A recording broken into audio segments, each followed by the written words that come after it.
you for all of you movie maniacs here at Real In Films. I hope you guys enjoy all of our content here in the channel. If you have not yet subscribe to our YouTube channel, hey, go ahead and subscribe for more content and comment below in all of our videos and reviews like that we can know what type of other reviews you guys want to see or movies as well. So hit out that comment section like that we can go ahead and make more content for you. Today we have a great film that I actually did enjoy in certain parts until the third act, but I really did enjoy the film. So today we're going to be reviewing the final T West film, Maxxine. So if you guys know, T West did X and as well Pearl, the two first films that he made in this franchise, right?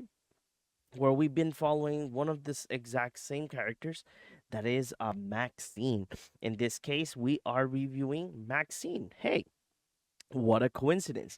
So let's go ahead and give you guys the synopsis. So in 1980s Hollywood, adult film stars and aspiring actress Maxine Minks finally gets her big break, but as a mysterious killer stalks the starlet of Hollywood, a trail of blood threatens to reveal her sinister past.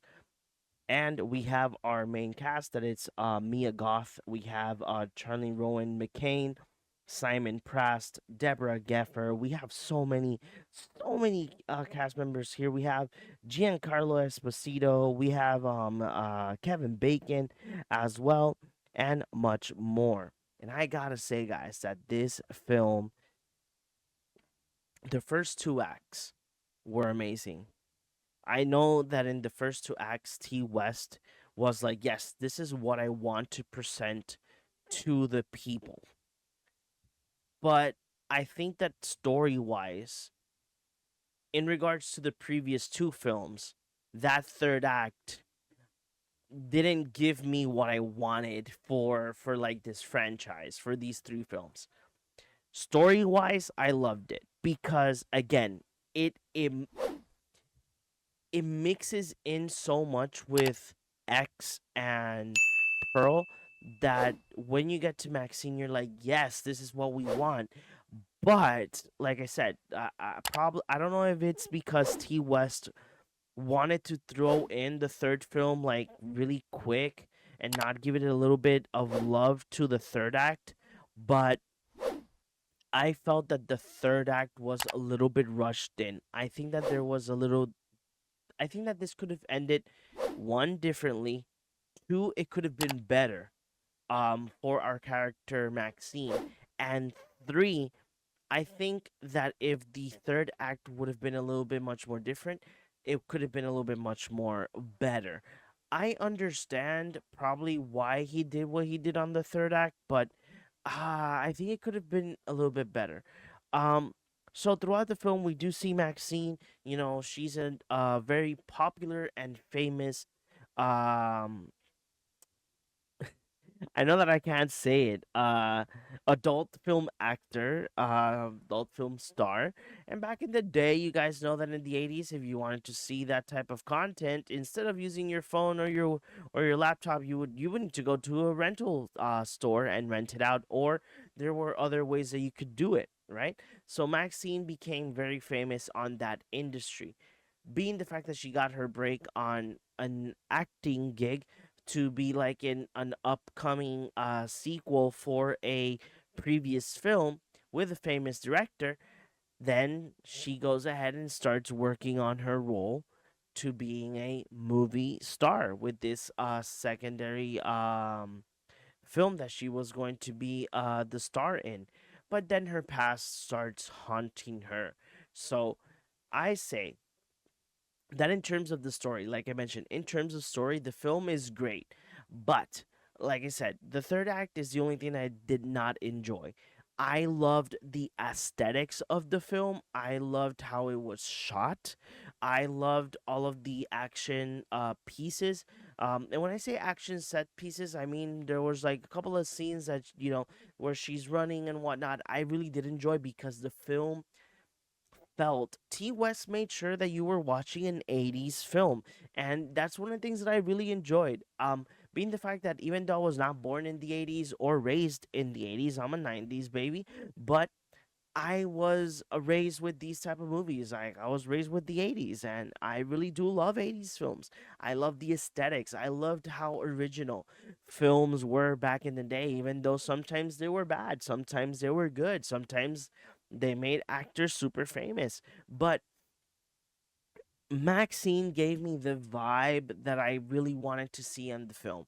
Being the fact that there were period correct cars, period correct aesthetics, period correct everything. I really did enjoy it. Now, going to the third act. The reason why I don't want to give you guys full like details of like what happens throughout the film, because if I do, I will be spoiling the whole film. Now let's go to the third act. The third act, I think they could have been a little bit much more different. Tell me in the comments below if you guys want a video, me giving you like a rundown of why I would like the third act to be different. Now, the third act, I think that T West wanted to give us like a big reveal. And when it came to the big reveal, I was like, okay, yeah, yeah, that makes certain sense. You are giving me this, but now you're giving me this. So I was like, I don't know. That's why I didn't like it. But in terms of like what the character Maxine goes through in this third act, it makes a lot of sense. In terms of how she becomes an adult film star to a movie star and having book deals and whatnot. But I think that the third act could have been better. The third act could have been better for our beloved Mia Goth and her character Maxine. Now, giving you guys my thoughts on like the story, how it looks and everything. Let's talk about the cast. I loved the whole cast. I love Mia Goth. Mia Goth is a movie star. She is a movie star. In this case, having three successful films, I think that Mia Goth, if she sits down with her agent and they start grabbing good films for her or series, she will be a star. She can be the star that she is already. That she is already. From the rest of the cast members, I think that my biggest highlights were Kevin Bacon and Giancarlo Esposito. Their characters, John Lambat and Teddy Knight.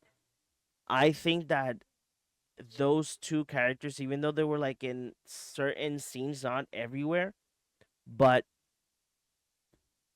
I just gotta say that they were phenomenal. The other one that I would say that did an amazing film and I'm amazing job. My bad. And then I hope to see him in more. Is Moses Sume. I think that he can be a great actor in the future. I think that he can be an amazing actor, and he did an amazing job with his character. I really enjoyed Maxine. Maxine was great. The only downside was the third act. That is something that I've discussed with a lot of colleagues. That for me, the film gave the right things that we wanted it, but the third act was the only thing that I think that didn't work out. But in all, Maxine was super fun, was entertaining, period correct, and the whole nine yards. I just gotta say that Maxine was one of those moments that you're like, yes, this is what I wanted to see. And Mia Goth is going to be a star. I say it right here. So, guys, tell me in the comments below, what do you think about Maxine? Would you rewatch this whole T West franchise? You know, X, Pearl, and Maxine. Because if you guys know, the order would be Pearl, X, and then Maxine. I need to watch it like that. You know, all three like in one shot. I think I'm gonna do that to it. And tell me your thoughts. Tell me if you loved the film, if you guys would like to see more of Maxine's character, like a series or something. Um, yeah, tell me in the comments below. I hope you guys enjoyed this review of Maxxine. If you guys want a more in-depth review of this film and giving you all spoilers, tell me in the comments below like that I can go ahead and provide you a full spoiler review of all of the films that are in our channel, because I just want to make sure that you guys go ahead and have the same experience I had when I sat down to watch any of these films. So I hope you guys enjoyed this review. Hope to see you guys in the next one. Bye bye.